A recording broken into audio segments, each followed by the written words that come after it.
ने 4 करोड़ 21 लाख का ओटीएस किया है, वो ब्लैक लिस्टेड प्रोमोटर है।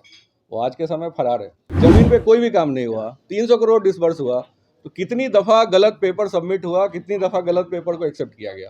परंतु इसको इग्नोर करते हुए वन टाइम सेटलमेंट उन्होंने उस व्यक्ति के साथ किया है जिसने इतना बड़ा फ्रॉड बैंक के साथ किया है। आवाज जनता की। नमस्कार, मैं तृप्ति सिंह और आप देख रहे हैं न्यूज़ पीआर। आज पटना के एक होटल में आयोजित प्रेस कॉन्फ्रेंस में मां मुंडेश्वरी प्राइवेट लिमिटेड के अधिकारियों ने बैंक ऑफ इंडिया के अधिकारियों के ऊपर कुछ गड़बड़ी के आरोप लगाए हैं। उन्होंने इसके संबंध में क्या कुछ कहा, ये दिखाते हैं आपको इस खबर में। हमारे साथ मां मुंडेश्वरी मोटर्स प्राइवेट लिमिटेड के प्रमोटर हैं। मैं इनका सीए हूं, कुणाल किशोर। आज जो हम लोग बात करने वाले हैं, जो आपके समक्ष हम रखना चाहते हैं, बैंक ऑफ इंडिया के द्वारा जो अभी इस पूरे मामले में जो कार्य किया गया है वो तर्क संगत नहीं लगता है। हमारा मानना है कि बैंक ऑफ इंडिया के उच्च अधिकारी को इस मामले में संज्ञान लेना चाहिए और इस पर त्वरित कार्रवाई करनी चाहिए। आपको शुरू से मैं बताता हूँ। एक गया में एक अखौरी गोपाल जी हैं, जिनकी 2 कंपनी थी, परीना मोटर्स और रामनंदी मोटर्स। इन्होंने बैंकों के समूह से, जिसको हम लोग अंग्रेजी में कंसोर्शियम बोलते हैं, उससे करीब 300-400 करोड़ का लोन लिया। उनमें बैंक ऑफ इंडिया और बैंक ऑफ बड़ौदा भी शामिल था। कालांतर में वो लोन ख़राब हो गया। उन्होंने समय पे उसके ऋण का भुगतान नहीं किया, किस्त का, तो बैंकों ने उसको एनपीए कर दिया और बैंकों ने उन प्रॉपर्टीज़ का जो उन्होंने मॉर्गेज किए थे उसको ऑक्शन के थ्रू बेचा। तो हमारे साथ जो प्रमोटर हैं, इन्होंने बैंक ऑफ बड़ौदा, उस बैंक समूह में जो पहला बैंक जिसने बेचा वो बैंक ऑफ बड़ौदा था, उससे इन्होंने ऑक्शन के माध्यम से प्रॉपर्टी लिया और उस प्रॉपर्टी पे अपना व्यवसाय कर रहे हैं। बाद में इन्हें पता चलता है 1 से 2 साल बाद कि जो प्रॉपर्टी बैंक ऑफ बड़ौदा को मॉर्गेज की गई थी, वही प्रॉपर्टी बैंक ऑफ इंडिया को भी उस प्रमोटर ने मॉर्गेज कर रखी थी। तो फिर बैंक ऑफ इंडिया का भी ऑक्शन आया। तो चूँकि ये विवाद में नहीं पड़ना चाहते थे, ये चाहते तो बोलते कि मैंने तो property already bank of Baroda से ले लिया है, मुझे क्या मतलब है बैंक ऑफ इंडिया से। और बैंक ऑफ इंडिया ने भी जो प्रॉपर्टी ऑक्शन पे डाली उसमें भी इन्होंने बिड किया, परंतु बैंक ऑफ इंडिया के अधिकारी ने इनके बिड की राशि को, जो कि 5 करोड़ 90 लाख है, उसको नहीं एक्सेप्ट करते हुए जो ब्लैक लिस्टेड प्रोमोटर है, जो एनपीए प्रोमोटर है, जो भाग गया था, लोन नहीं दे रहा है, जिसके ऊपर सीबीआई का केस है, उसके साथ वन टाइम सेटलमेंट कर लिया काफ़ी कम राशि पे। सर ने जो ऑफर किया था बैंक को वो 5 करोड़ 90 लाख था। उन्होंने जो ओटीएस कर लिया वो 4 करोड़ 20 लाख पे कर लिया। तो आप समझिए बैंक को 1 करोड़ 70 लाख का नुकसान तो सीधा सीधा यहीं पे दिख रहा है आपको। तो ये पूरा मामला है। अब इससे दिक्कत क्या हो रही है कि अगर वो संपत्ति उनको चली जाती है तो वो संपत्ति इनके पास पहले से है बैंक ऑफ बड़ौदा की वजह से, तो ये पूरा मामला डिस्प्यूट में पड़ जाएगा। तो जब बैंक ऑफ इंडिया ने ऑक्शन के लिए आगे बढ़े तो वो डीआरटी में केस चल रहा था। डेट रिकवरी ट्रिब्यूनल एक कोर्ट के माफिक होता है, जैसे आपका हाई कोर्ट है वैसे वहाँ पे जजेस बैठते हैं। उन्होंने इस पर संज्ञान लिया और डीआरटी ने ऑक्शन में डाला था, बैंक ने ऑक्शन में नहीं डाला था, कोर्ट ने ऑक्शन में डाला था। और अभी आपको हम लोगों ने कोर्ट का ऑर्डर भी दिया है, उसमें रिकॉर्ड पे उन्होंने लिया है कि 2 बिड उनको सबमिट हुआ था। मान लीजिए कोई भी सरकारी संपत्ति है और एक व्यक्ति उसको 5 करोड़ 90 लाख देना चाहता है, दूसरा 421 देना चाहता है, तो ये इसमें तो कोई तर्क की बात नहीं है। आपको 590 लेना चाहिए, सरकारी संपत्ति, सरकार को ज़्यादा पैसा आना चाहिए। इसमें सुप्रीम कोर्ट का 2 जजमेंट भी है जो हमने प्रेस नोट में डाला है, जिसमें कोर्ट ने बार बार कहा है कि सरकारी संपत्ति हमेशा सबसे ज़्यादा बिड करने वाले को देनी चाहिए। तो डीआरटी ने ऑक्शन में डाला था। डीआरटी ने अपने ऑर्डर में लिखा है कि 2 बिड आए हैं जी, और उसकी रिजर्व प्राइस थी 5 करोड़ 90 लाख, उस पर बिड आया है।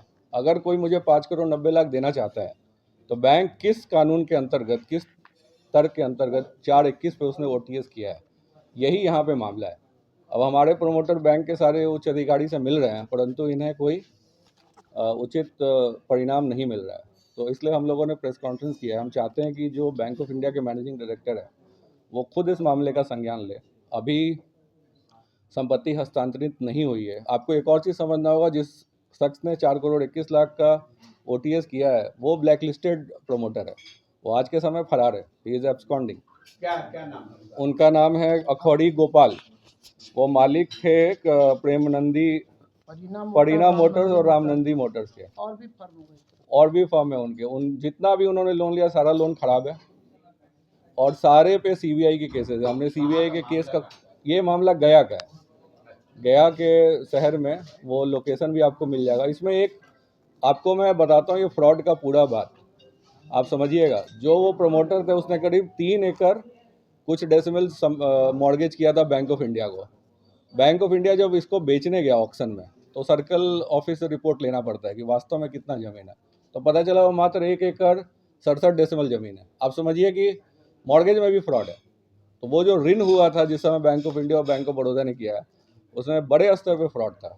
उसने मॉर्गेज 1 एकड़ ज़मीन की है, पेपर पे 3 एकड़ दिखाया है, वैल्यू उसकी 1 करोड़ है, पेपर पे 25 करोड़ दिखाया है। 4 बैंकों से उसने लोन लिया 300 करोड़, किसी का भी ऋण नहीं चुकाया उसने, सारे के सारे ऋण पेंडिंग है और इसी वजह से एनपीए होकर ऑक्शन हुआ है। परंतु बैंक पुनः उसी व्यक्ति से ओटीएस करती है और 1 करोड़ 70 लाख कम मूल्य पे। मुझे इसका तर्क कोई आप में से अगर समझ में आता है तो बताइए। हमने तो अपने प्रेस नोट में ने भी अपने तीनों ऑर्डर में लिखा है कि सरकारी संपत्ति अब ये हो गई है क्योंकि वो ऋण खराब हो गया। बैंक ऑफ इंडिया सरकारी बैंक है, तो हमको सबसे ज़्यादा मूल्य जो ऑफर करेगा उसको बेचना है। ये डीआरटी ने अपने ऑर्डर में 2 बार लिखा है। इसके बावजूद वो ओटीएस हुआ है। हम चाहते हैं कि ओटीएस को तत्काल रोका जाए क्योंकि वहाँ पे हमारा उद्योग चल रहा है। हमने बैंक ऑफ बड़ौदा से कानूनी तरीके से उसका पैसा लिया है। हम 5.90 आज भी देने को तैयार हैं, हमारे पास चेक रेडी है। अगर आज हमें बैंक ऑफ इंडिया बोलेंगे कि आप चेक दो, आज हम डिपॉजिट कर देंगे। तो यही हमारा आप लोगों के माध्यम से बैंक ऑफ इंडिया के उच्च अधिकारी, शीर्ष अधिकारी से, क्योंकि पटना में हम लोग लगभग सबसे मिल चुके हुए हैं और कोई भी हमें मदद करने को तैयार नहीं। हम साथ में वित्त विभाग, हालांकि बैंक सीधे बिहार सरकार के अधीन नहीं आता है, परंतु हम उनसे भी आग्रह करेंगे, हमारे जो वित्त मंत्री हैं माननीय विजेंद्र यादव जी, उनको भी हम पत्र लिख रहे हैं कि आप भी इस मामले में हस्तक्षेप करें क्योंकि हम बिहार के उद्योगपति। आपको सर के बारे में मैं बताना चाहूँ, सर बिहार के काफ़ी बड़े उद्योगपति हैं। माँ मुंडेश्वरी एग्रो मिल्स सर की कंपनी है, मोटर्स की कंपनी है। हम लोग बड़ा होटल डाल रहे हैं अभी औरंगाबाद में। पहले से सर के पास राइस मिल है, वेयर हाउस है और बहुत बड़ा कंस्ट्रक्शन का काम है सर का, माँ मुंडेश्वरी कंस्ट्रक्शन के नाम से। तो इतने बड़े उद्योगपति, जो 1 रुपया भी किसी भी बैंक का बकाया नहीं है सर का। जितना भी सर ने ऋण लिया है वो सारे स्टैंडर्ड है, सब में समय से किस्तों का भुगतान होता है। बैंक काफ़ी खुश रहते हैं, कभी भी बैंक सर को ऋण देने को तैयार है। आज भी सर 5 करोड़ 90 लाख का चेक साथ में रखे हुए हैं। जैसे बैंक ऑफ इंडिया के द्वारा ये निर्णय लिया जाएगा कि हम बिड को एक्सेप्ट करते हैं, तुरंत उनके अकाउंट में 5 करोड़ 90 लाख जाएगा। तो ये पूरी बात है। अब आप में से किसी का कोई प्रश्न हो तो हम लोग, इसमें हमारा मानना है कि बैंक के नीचे स्तर के जो अधिकारी हैं उनकी संलिप्तता है। अभी हमारे पास कोई साक्ष्य नहीं है तो हम इससे ज़्यादा नहीं बोलना चाहेंगे। इसीलिए हमारा आग्रह है कि जो सबसे शीर्ष अधिकारी हैं, जो टॉप पे हैं, मैनेजिंग डायरेक्टर हो गए, सीईओ हो गए, इनको हस्तक्षेप करना चाहिए क्योंकि यहाँ सीधा सीधा पब्लिक का नुकसान है। हम 5 करोड़ 90 दे रहे हैं, कोई जन 4 करोड़ 21 दे रहा है और उस जन का पूरा ट्रैक रिकॉर्ड डूबियस है। इमेजिन कीजिए कि वो कल को फिर भागेगा और आज के दिन भी वो फरार है, एब्सकॉन्डिंग है पेपर पे। आपको हमने जो केस दिया, आप देखिए सीबीआई के केसेस है। आपको पता होना चाहिए अगर 10 करोड़ से ऊपर का कोई भी ऋण खराब होता है तो सीबीआई उस केस को टेकअप कर लेती है और यहाँ 400 करोड़ का मामला है। तो हमारा मानना है कि इसमें जरूर बैंक के लोगों की संलिप्तता है, वरना इसमें तो कोई तर्क नहीं है।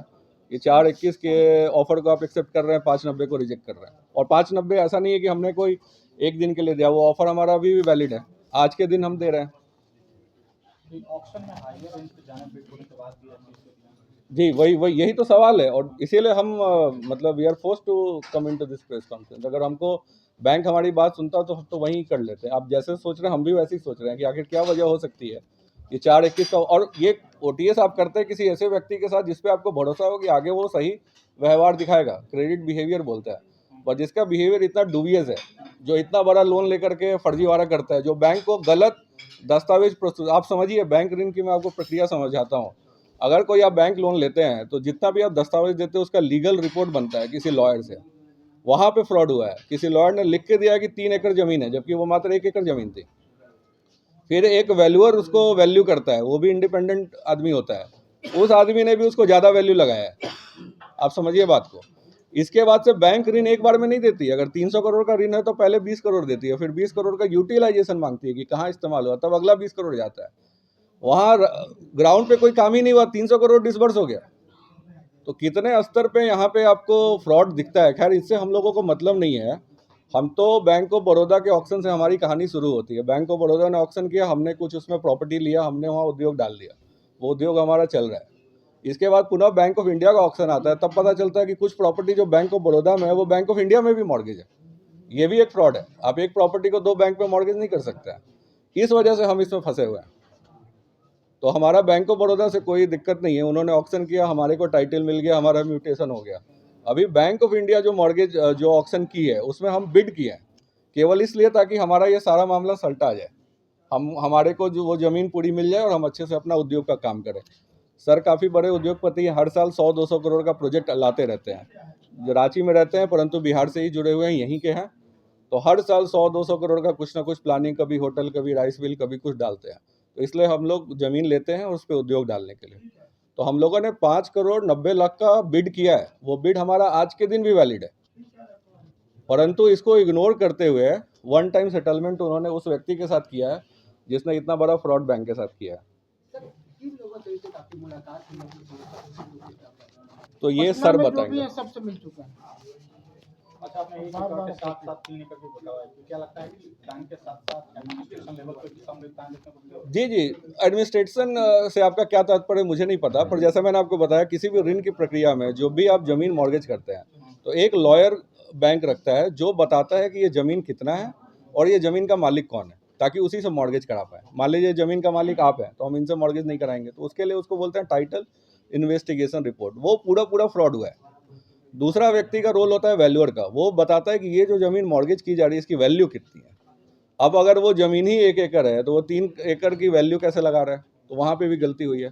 तीसरा जो मुख्य बात मैं आपको बता रहा हूँ, कभी भी 300 करोड़ का लोन एक बार में डिसबर्स नहीं होता है। ऐसा नहीं होता कि 300 करोड़ आपको दे दिया, आपको 20 करोड़ दिया जाता है, 10 करोड़ दिया जाता है।